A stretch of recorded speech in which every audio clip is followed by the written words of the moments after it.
Hello everyone, and welcome to the course introduction video for LIS 886, Records and Information Management, Summer 2016. Before we dive into the great wonder that is this class on Records and Information Management, I want to take a couple minutes to give you an overview of the course and also talk about some of the key items that are going to be vital as we work together for this summer. So, again, we're going to talk a little bit about the course here for a few minutes. I'll tell you a little bit about me since we don't get the chance to meet in person unless, of course, you want to arrange a visit. But anyway, we'll talk about the syllabus, and we'll also talk about Canvas and just a few things that you should know probably about the course and the way things are going to work in this online environment. I know most of you have maybe taken an online course before, but if you've not, and this is totally new, we'll talk about some of the ways to be successful in this course, and in some ways how we're probably a little bit different than if we met in person. Okay, so this course is really a 10-week boot camp to introduce to you records and information management as a field. RIM, Records and Information Management as it's known, is really evolving a lot, especially in light of all of the new technologies that are out there and available. You may also hear Records and Information Management referred to as information governance, depending on what walk of life you come from and who you talk to. But we're going to go over all of that. There's going to be a lot that focuses on the theory of Records and Information Management and traditionally where the field has been. We're also going to talk a little bit about where the field is now and some of the things that need to be known as you move forward. Also, I want to give you plenty of ways to think and walk away thinking like a records and information manager, okay? It's one thing to learn about theory, but it's something completely different to apply a lot of this, and much of what we talk about can be applied. And I want to make sure you have plenty of transferable takeaways. I think folks that have taken this course before have said that they were able to walk away with some tools in their toolbox that have helped them be successful, whether they pursued a career in records and information management or whether they have actually decided to do another role but have that to be a part of it. So there's definitely some key takeaways. Okay, so this is me. You'll probably just hear me as voiceover PowerPoints, but at least you'll get a sense to know what the goof behind the microphone looks like. That was me 2 years ago meeting Grumpy Cat at the Skokie Barnes & Nobles. It was just a wonderful, wonderful opportunity, and she slept the entire time, poor little thing, and woke up right as I came up there. So I think with a grin like that, I probably would wake up too. Okay, so about me. I am I have quite a few different educational backgrounds, but mostly technology and business would be where I come from in the field. I'm currently working on a doctorate in educational leadership because education records management is my key specialty area. So you can see you're in your grad school right now, and I'm going right along with you. So, never a dull moment with that. I also hold a Certified Records Manager designation, which we'll talk about at several times during the course of the semester, but that is the highest accolade you can receive in the records management field, and it takes about 2 years to get it done. So it's definitely one of those things that if you want to pursue records management as a career, you would definitely want to look into that. And I also decided to pick up a project management professional certificate along the way because much of what I do day to day deals with large scale projects, and that was very helpful to learn all of that curriculum. So, when it comes to professional experience, I am the Director of Records and Policy Management down at DePaul University in the city. Previous to there, I used to work at Dominican, which is how I have the connection with the university. And I worked in the IT department where I did a lot of work with technology and project management. And records and information management, although taught through the library school here at Dominican, runs parallel and in many ways collides directly with the IT field. So you're going to hear a lot about technology. Teaching experience, I've been instructing for about the last 10 years at graduate and undergraduate level, mostly in some sort of information science or information management type of course. This is my third summer teaching 886 online. It's a great experience. I think most everybody does well in the course, and hopefully, this is a good chance to relax a little bit and learn about this field. And then also, I've worked and have been a past president and also board chair of ARMA, which is the Association of Records Managers and Administrators, the Chicago chapter, which is the third largest chapter here in the nation. So it's kind of cool to talk to people from all different industries that are involved in records management. About me personally, you'll see a couple different things that I enjoy to do. Those are my two nieces. They're growing up very quickly. I do try to be active as much as possible, either running, playing softball, doing that kind of stuff. Right now, I'm currently living up on the river in the city, so that's my great view from out my back porch. Those are my two fuzzy children, Cascade on the left, Sunny on the right. They're both 14 years old, so they're not doing much these days, but still a lot of fun. And then travel. Any chance I can get to travel, I absolutely try to. And I'll actually be leaving for France for 3 weeks in August, so be nice to kind of get out of here for a little while for the summer. Let's talk about the syllabus. The syllabus is posted on Canvas in the syllabus section. I do not anticipate changing anything on this syllabus. It's pretty much set in stone at this point. But if I do, I'll be sure I'll let you know about that with ample time to adjust if necessary. Since this is an online class, we don't really hold traditional time frames, meaning that, we meet from class from 6 to 9 every Monday. It doesn't quite work like that. It works in weeks, and we'll talk a little bit about what that means, but I really feel that all this is going to be doable for you all, and hopefully this is going to be a great experience. That being said, my official statement is always, if it's on the syllabus, that means it is important and things you need to know. So you've been through this drill before as grad students. Make sure you're aware of what's on the syllabus. Everything is there, and if you have any questions, feel free to refer to that first, but then let me know if you still can't figure out what you need, and I'll be happy to do that for you. Okay, I emailed all of you before the start of the semester, but just so you know, this course runs from May 9th until July 17th. On MyDU, it says that it runs all the way through the summer, but it does not. Indeed, our course is done on July 17th. If this is an issue with anybody, if you feel like you were duped into something, please let me know, but do know this has been approved by the dean, and this was approved before the course was even posted as an option for this summer. So May 9th to July 17th, it's 10 weeks. Each module, so each week, will begin at 12 midnight on Sunday going into Monday. So 12 a.m. on Monday is when our week starts. And our week ends at 11:59 on the following Sunday. So we're going from Monday morning until Sunday night when it comes to our learning setup.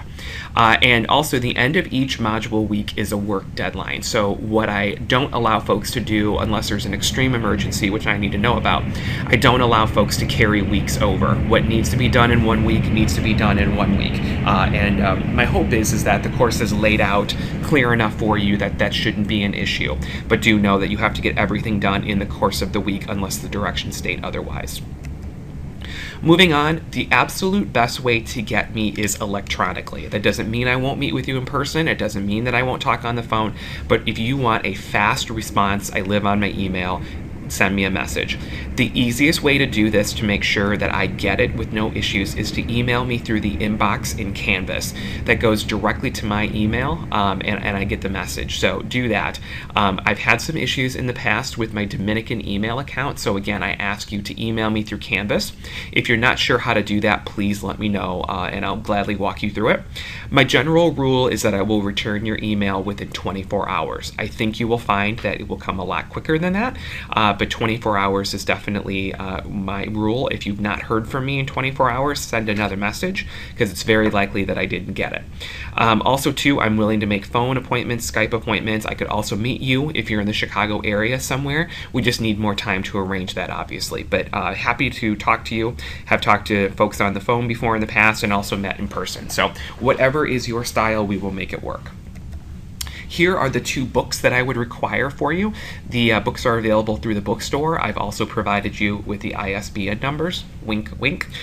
So if you need those are in the syllabus, but these are the 2 books you are going to need. Make sure you have access to these for the entire semester, because you will need them. Each week, I will post for you a weekly to-do list. Some weeks you'll notice are a little bit meatier than others. I'll throw it out there. It's a graduate level course, so you are going to be doing not a ridiculous amount of reading, but definitely enough that is set up for a graduate level course. So typically these to-do lists will describe everything for you. If you have any questions about what needs to be done during a particular week, you can always ask me and I will clarify that for you.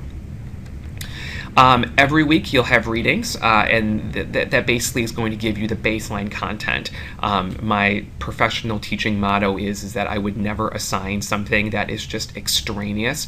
If I do, I put optional next to it. Optional means, hey, if you have time, read it. If you don't, it's not gonna, it's not gonna be a huge deal.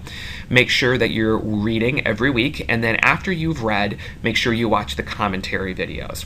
Now, the commentary videos are anywhere from like 8 to 20 minutes. It's just me going over some of the things that I think are important. I won't lecture on everything, so some of that obviously you're gonna have to pick up from the book. But make sure you watch those commentary videos because I do call out some key things. Again, 20 minutes tops. You can do it on your lunch hour, no big deal. Just make sure you watch those.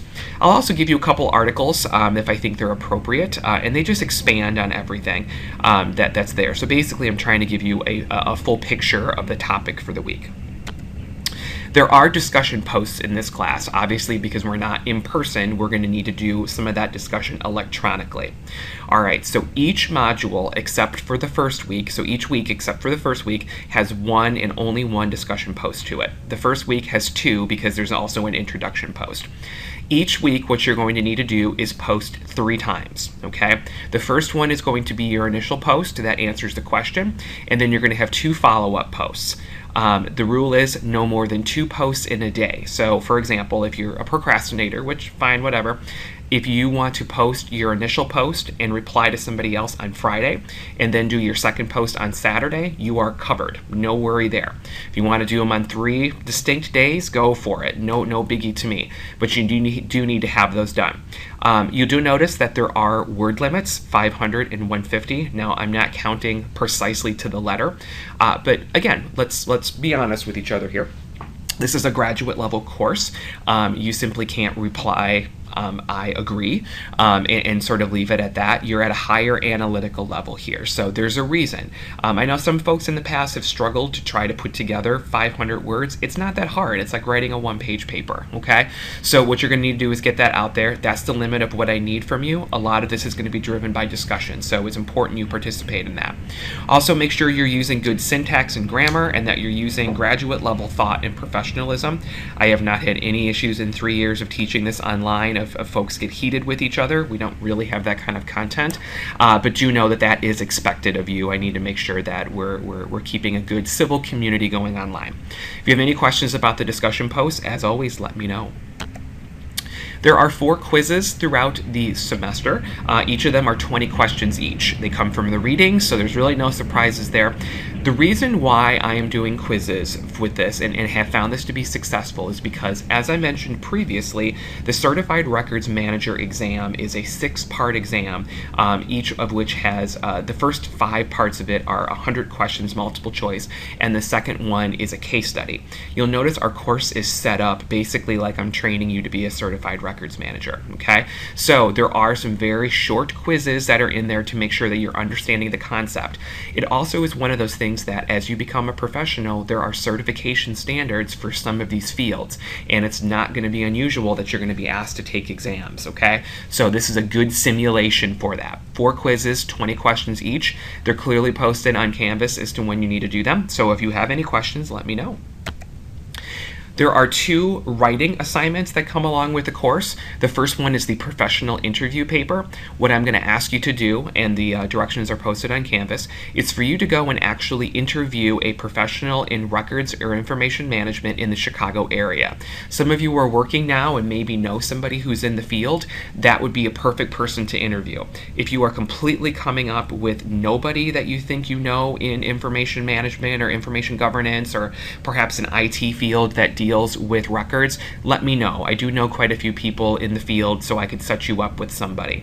But if you do need me to help you with somebody and get you set up, I do need to know by the end of week 2 at the latest, so I can get that arranged for you. This paper is due at the week of N5, the end of week 5, and you will notice that those directions are posted on Canvas. So if you have any questions with this professional interview paper, let me know. It's meant just to be a reflection of what you've learned about this person and their career path and how some of the things that we have talked about in class actually play out for them. So nothing too hectic. Let me know if you have any questions or if you need help in finding somebody to interview. The final thing that you have to do, you could basically think about this as your final paper, is what's called a RIM program plan. You will notice in week number 10 there is a case study out there for you, and what you need to do is, taking everything into consideration that you know from the class, analyze this case study and respond to it as a paper. It pieces together everything. It's basically like your capstone. If you one day decide that you want to go be a certified records manager, the last piece of the puzzle is for you to sit and write a 3-hour case study. So I've obviously given you a very toned down version of this, but it's still something that is very relevant to the field that I had to do to get my certification. So I want you at least exposed to it so you could see what is all involved if you want to do this as a career. And that's due in week 10. The way the course breaks itself down, discussion posts, there are 10 of them, and they are 15 points apiece. Again, respond back in the timely manner that you need to with the correct number of posts, and there's 150 points. The quizzes are there. They are 4 at 20 points apiece. Your site visit paper, meaning the one that you actually go and meet with somebody, that's 70 points. And the final program plan, as you can see, is 100, for a total point of 400. I have never given anything less than a B in this course, and that you really kind of have to try to get a B. That's if you're not going to turn stuff in or you're not going to do things. So basically everybody in this course should get an A if you just do what you need to do. Okay, so nothing too out of the ordinary there. A couple things just as housekeeping. We're almost finished here. Make sure you have a good internet connection. I know a lot of people like to travel and different things like that, but you have to make sure that you have a stable internet connection and you're able to use your browser. Make sure you have access to speakers and headphones, if necessary. I do require that you know some very basic word processing skills and that you can use Microsoft Word, which I think at this point you have to know how to do, so no biggie. But if you're having any problems accessing Canvas or anything like that, the IT help desk, the phone number is here. You can also contact me and I'll see what I can do, but sometimes IS or IT needs to help you sort a few things out. So if you need it, that's the phone number. And finally, our Canvas site is completely built out. Everything you need is there, and everything is open to you. If you want to work ahead, I would say it's probably easiest to work on quizzes ahead of time, because discussion posts really absolutely need to be done during the week that they're assigned. So if you want to try to work ahead a little bit, that's great. Just don't get too far ahead of us, because it may be kind of hard to have you at a different level. But everything's there, so poke around if you have any questions, or that being said, if something doesn't look right, please let me know. I'll be happy to address it. So, to close all this thing out right now, my teaching philosophy is that I try to give you as much practical real-world experience as possible. I'm all about theory. Theory is great, but theory isn't always applicable, so I want to make sure you're getting, at least from my interpretation, what I think is going to help you. Just make sure that you adhere to deadlines and guidelines. Life happens. You're professionals. Kids get sick. Things happen. Helping you out every once in a while, I can be as flexible as possible as long as I'm fair to other people in the class. Just please know that there's always a certain line I can't go over with deadlines, so just try to adhere to it. But if something is really legitimately an emergency and coming up, let me know, and we'll see what we can do. Always ask questions. State your concerns. If things just are not working for you, don't just drop the course or wind up in a place where you're not doing anything, or even worse yet, go all the way through the course and then try to blow me up in an evaluation or something like that. Please let me know if there's an issue to the degree that I can, and also be fair to other folks. I'll see what I can do to help you out. Be professional. Graduate level expectations are here. We're all adults, so please be nice to people and get your work done. That's all that really needs to happen. And I will not ambush you on anything. I'm not out to waste your time. You're busy people, but it is a graduate level course, so there are certain expectations in terms of writing and in terms of communication. So I'm not going to waste your time, but please, make sure you're keeping up on things and contact me if you have concerns. All right, that's it from me. As always, email me through Canvas, or let's set up an appointment if you have any questions. I really look forward to working with each and every one of you this summer. I think this is going to be a great experience for you, and hopefully you can enjoy some of this stuff from your back porch, with a glass of wine or something, a pet or something relaxing, so you don't have to sit in class. But if you have any questions, please let me know. Otherwise, we will talk again soon in the future. Take care.